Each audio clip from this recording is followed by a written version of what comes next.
আসসালামু আলাইকুম। বাংলাদেশের সঙ্গে সম্পর্ক আরও গভীর করতে চায় দক্ষিণ কোরিয়া। বিস্তারিত জানতে সম্পূর্ণ ভিডিওটি মনোযোগ সহকারে দেখুন। তার আগে অবশ্যই আমাদের চ্যানেলটি সাবস্ক্রাইব করে পাশে থাকা বেল বাটনটি অন করে রাখবেন পরবর্তী ভিডিওর জন্য।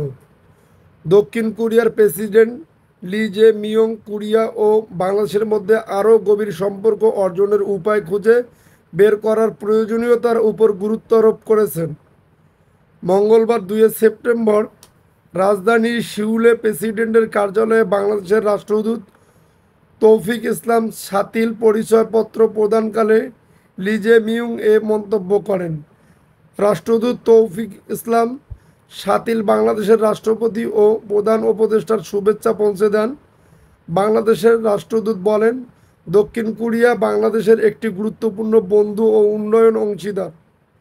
তিনি দুই দেশের মধ্যে সম্পর্ক আরও গভীর করার জন্য প্রচেষ্টা চালিয়ে যাওয়ার ইচ্ছা প্রকাশ করেন। রাষ্ট্রদূত শাতিল বাংলাদেশে জোরপূর্বক বাস্তুচ্যুত রোহিঙ্গাদের জন্য দক্ষিণ কোরিয়ার অব্যাহত মানবিক সহায়তার প্রতি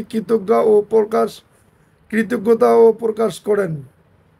তিনি দক্ষিণ কোরিয়ার প্রেসিডেন্টের দক্ষিণাঞ্চলের দেশগুলোর সঙ্গে সম্পৃক্ততা বাড়ানোর ঘোষিত লক্ষ্যমাত্রার প্রশংসা করেন। বাংলাদেশের রাষ্ট্রদূত দক্ষিণ কোরিয়ার প্রেসিডেন্টকে ভবিষ্যতে পারস্পরিক সুবিধাজনক সময়ে বাংলাদেশ সফরের অনুরোধ জানান। যদি আপনাদের নিউজটি ভালো লেগে থাকে তাহলে অবশ্যই আমাদের চ্যানেলটি সাবস্ক্রাইব করে পাশে থাকা বেল বাটনটি অন করে রাখবেন পরবর্তী ভিডিওর জন্য।